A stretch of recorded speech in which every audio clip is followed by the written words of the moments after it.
ఆంధ్రప్రదేశ్లో family politics చోటు చేసుకుందా? కూటమిలో కుటుంబ పాలన కొనసాగుతోందా? పదవుల పంపకానికై కూటమి ప్రాధాన్యమిస్తోందా అంటే తాజా పరిణామాలు అవుననే సమాధానం ఇస్తున్నాయి. ఇంతకీ ఏపీలో ఏం జరుగుతోంది? కూటమిలో నెలకొన్న ఫ్యామిలీ డ్రామా ఏంటి? Let's watch the story. కూటమిలో కుటుంబ పాలన కొనసాగుతోంది. కుటుంబ సభ్యులే కీలక పదవుల్లో కొనసాగుతున్నారు. దీనిపై ఆంధ్రప్రదేశ్లో పెద్ద దుమారమే రేగుతోంది. మాజీ స్పీకర్ యనమల రామకృష్ణుడు తాజాగా పేల్చిన విమర్శల బాంబు ఆంధ్రప్రదేశ్లో రచ్చ చేస్తోంది. తెలుగుదేశం పార్టీ సీనియర్ నాయకుడు అయిన యనమల బీసీలకు ప్రాధాన్యం ఇవ్వలేదని బాహాటంగానే విమర్శించారు. అది వేరే విషయం అయినప్పటికీ తండ్రి తనయుడు, అన్న తమ్ముడు, మామ అల్లుళ్ళు, అక్క తమ్ముడు, బాబాయ్ అబ్బాయి ఇవి కూటమి కుటుంబంలోనే కాదు, కూటమి ప్రభుత్వంలోనూ కొనసాగుతున్న అనుబంధాలు.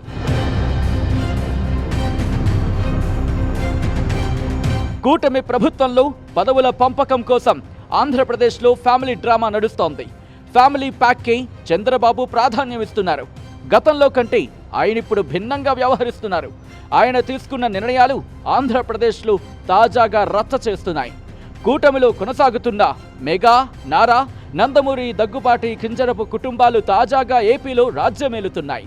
నాగబాబును మంత్రి చేయాలనే కూటమి నిర్ణయంతో ఫ్యామిలీ ప్యాక్ రాజకీయాలు ఆంధ్రప్రదేశ్లో కలకలం సృష్టిస్తున్నాయి.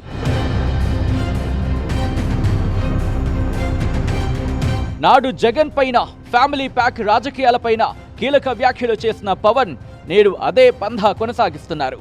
కుటుంబ రాజకీయాలు చేయకూడదు అన్న పవన్ నేడు దానికే అగ్రతాంబూలమిస్తున్నారు. ప్రజారాజ్యంపై అప్పట్లో కుటుంబ పార్టీ అనే ముద్ర ఉండేది. చంద్రబాబు గతంలో ఎన్నడూ నారా, నందమూరి కుటుంబ సభ్యులకు లెక్కకు మించి పదవులు ఇవ్వలేదు. రాజకీయంగా కుటుంబ సభ్యులను ప్రోత్సహించలేదు. 2014 ఎన్నికల్లో తెలుగుదేశం పార్టీ గెలుపులో లోకేష్ కీలకంగా వ్యవహరించిన 2017 మంత్రివర్గ విస్తరణ వరకు మంత్రిగా ఆయన కుమారుడికి అవకాశం ఇవ్వలేదు. ఈసారి ఎన్నికల్లో లోకేష్ పార్టీ విజయం కోసం అవిశ్రాంత పోరాటం సాగించారు. లోకేష్ ఇప్పుడు మంత్రివర్గంలో కీలకంగా మారారు. భవిష్యత్తును దృష్టిలో ఉంచుకొని లోకేష్ను చంద్రబాబు తీర్చిదిద్దుతున్నారు.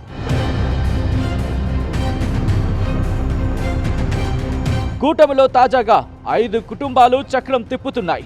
వారు చెప్పిందే శాసనమవుతోందని అమరావతి వర్గాలు బాహాటంగానే ప్రచారం చేస్తున్నాయి. కూటమి గెలుపులో కీలకంగా వ్యవహరించిన పవన్ కు డిప్యూటీ ముఖ్యమంత్రి పదవి దక్కింది. జనసేన నుంచి 3కి, భారతీయ జనతా పార్టీ నుంచి 1కి మంత్రి పదవులు దక్కాయి. ఇప్పుడు మెగా బ్రదర్ నాగబాబుకు మంత్రి పదవి ఖరారైంది. దీంతో అన్నా, తమ్ముడు ఇద్దరు ఒకే మంత్రివర్గంలో పనిచేసే అవకాశం ఉంది. గతంలో చిరంజీవి కేంద్ర మంత్రిగా పనిచేయగా ఇప్పుడు ఈ ఇద్దరు రాష్ట్ర మంత్రులుగా పనిచేసే అవకాశం ఉంది.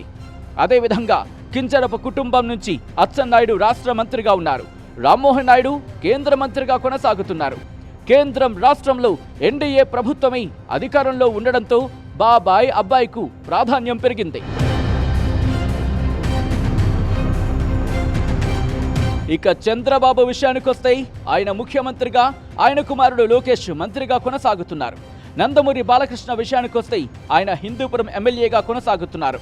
ఆయన పెద్దల్లుడు లోకేష్ మంత్రిగా ఉండగా చిన్నల్లుడు భరత్ విశాఖ ఎంపీగా ఉన్నారు. ఆయన బావ చంద్రబాబు ముఖ్యమంత్రిగా కొనసాగితే ఆయన సోదరి పురంధేశ్వరి రాజమండ్రి ఎంపీగా ఉన్నారు. వేమిరెడ్డి ప్రభాకర్ రెడ్డి ఎంపీగా, ఆయన సతీమణి ప్రశాంతి కోవూరు ఎమ్మెల్యేగా వ్యవహరిస్తున్నారు. జగన్ హయాంలో కుటుంబ సభ్యులు, బంధువులకే ప్రాధాన్యమిస్తున్నారని నాడు కూటమి పార్టీల నేతలు విమర్శలు గుప్పించారు. ఇప్పుడు అదే కూటమి ఫ్యామిలీ ప్యాక్లు అమలు చేయడంపై విమర్శలు చెలరేగుతున్నాయి.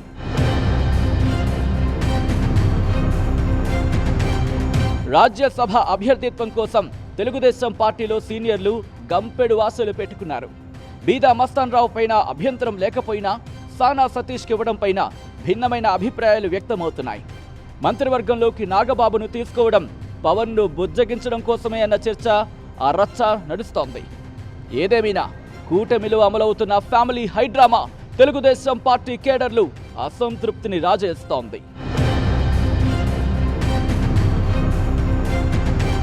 మరిన్ని వీడియోస్ కోసం ఛానల్ ని సబ్స్క్రైబ్ చేయండి. లేటెస్ట్ అప్డేట్స్ కోసం వాట్సాప్ ఛానల్ ని ఫాలో అవ్వండి. ఆ లింక్ డిస్క్రిప్షన్ లో ఉంది.